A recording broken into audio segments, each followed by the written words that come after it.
कन्याकुमारी से लेकर श्रीनगर तक राहुल गांधी भारत जोड़ो यात्रा की शुरुआत कन्याकुमारी से करने जा रहे हैं और मेरे साथ कांग्रेस के महासचिव कम्युनिकेशन हेड जयराम रमेश जी हैं खास बातचीत के लिए। सर, पहला क्वेश्चन तो यही, क्योंकि सवाल भारतीय जनता पार्टी के बड़े नेता ने उठाया है और ये कह रहे हैं कि पाकिस्तान जोड़ो की यात्रा है, ये पाकिस्तान में यात्रा राहुल गांधी को करनी चाहिए। का नाम क्या है? हेमंत बिश्व शर्मा। हेमंत बिश्व शर्मा कौन है? आप बताइए ना मुझे। मंत्री हैं सर। पहले कहाँ थे बताइए ना। आपकी पार्टी में? हाँ, अभी बीजेपी वॉशिंग मशीन में प्रवेश हुए हैं और रोज़ उनको ऐसे बयान देना पड़ता है ताकि वो अपने नए मालिक को अपने वफादारी का सबूत पेश करें।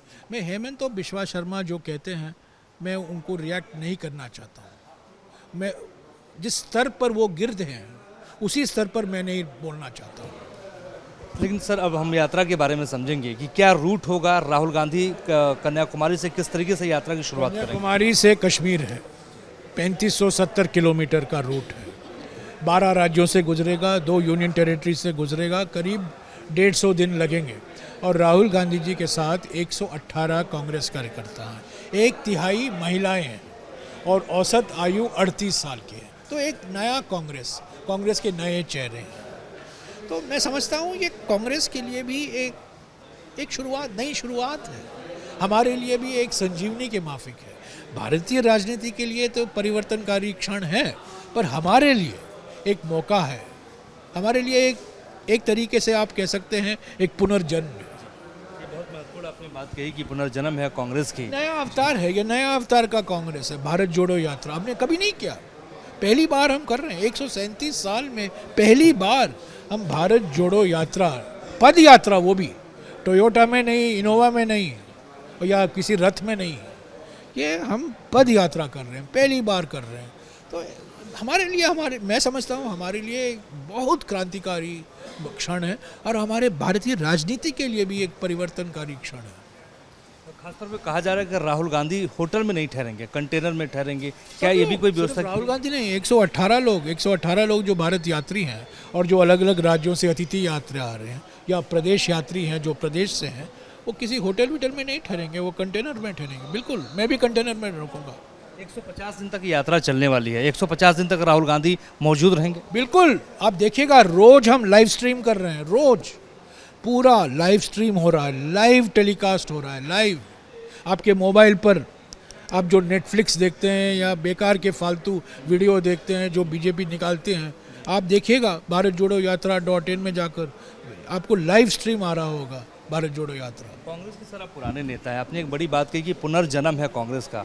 पुराने जो ओल्ड गार्ड्स हैं, आपके पुराने जो नेता हैं, नए नेताओं में नहीं, अभी तो आप यंग हैं, जो जवान तो नहीं हूँ, मैं ओल्ड गार्ड हूँ, मैं भी ओल्ड गार्ड हूँ। जो सामंजस्य स्थापित करने को लेके लगातार बात चलती रही है, क्या आपको लगता है कि आज के दौर में सामंजस्य है? नहीं, ऐसा नहीं। देखिए, हर एक पार्टी में ओल्ड गार्ड और न्यू गार्ड दोनों की ज़रूरत पड़ती है।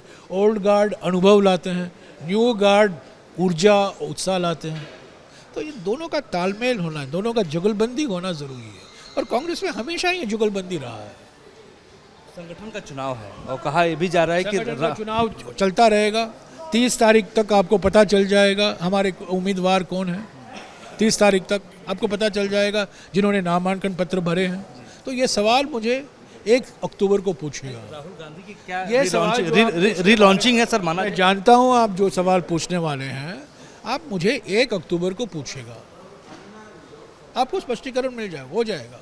चुनाव चलते होते रहेंगे पर भारत जोड़ो यात्रा चलता रहेगा। सर, यात्राएं तो सियासत में बहुत हुई हैं। चंद्रशेखर ने भी यात्रा निकाली थी, उस यात्रा का उस रूप में सियासी फायदा नहीं हुआ जिस रूप में होना चाहिए। यात्रा सियासी फायदे के लिए नहीं कर रहे हैं, ये यात्रा हम इसलिए कर रहे हैं कि हमारे समाज के सामने, हमारे देश के सामने 3 महत्वपूर्ण चुनौतियां हैं। आर्थिक विषमताएं बढ़ रही हैं, भारत बिखर रहा है, सामाजिक ध्रुवीकरण हो रहा है, भारत बिगड़ रहा है, और राजनीतिक केंद्रीकरण हो रहा है, भारत बिगड़ रहा है। इसीलिए भारत जोड़ने की ज़रूरत है, वक्त की मांग है, भारत जोड़ो। सियासी इसका नतीजा क्या होगा उसमें अगर हम पढ़ेंगे, पर मैं आपको दूसरा उदाहरण भी दे सकता हूँ। 2003-2004 में आंध्र प्रदेश में राजशेखर रेड्डी ने करीब 30,000 किलोमीटर का पद यात्रा किया था और उसका नतीजा ये हुआ कि हम सत्ता में आए आंध्र में और हम सत्ता में आए केंद्र में।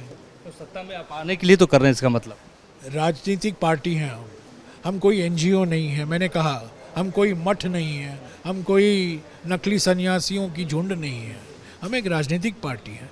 सत्ता में आना हमारा वास्तविक सेंटिमेंट होता है। टारगेट 2024 मान लिया जाए। हाँ, 2024 क्यों, टारगेट 2022 भी देखिए ना। हमारे देश में हर साल चुनाव होते रहते हैं, तो कुछ भी करो आप कहोगे चुनावी नज़रिए से आप कर रहे हैं, तो चुनाव होते रहेंगे, पर हमें संगठन को मजबूत करना है, हमें जनता के बीच में जाना है। और हमें देखिए, भारत जोड़ो यात्रा से बीजेपी घबरा गई है। कल से हेडलाइन मैनेजमेंट देखिए, गृह मंत्री और जेपी नड्डा ने हेडलाइन मैनेजमेंट, सभी मुख्यमंत्रियों को बुलाया, सभी नेताओं को बुलाया, क्या करेंगे 2024 ये फटाना। ये भारत जोड़ो यात्रा का नतीजा है।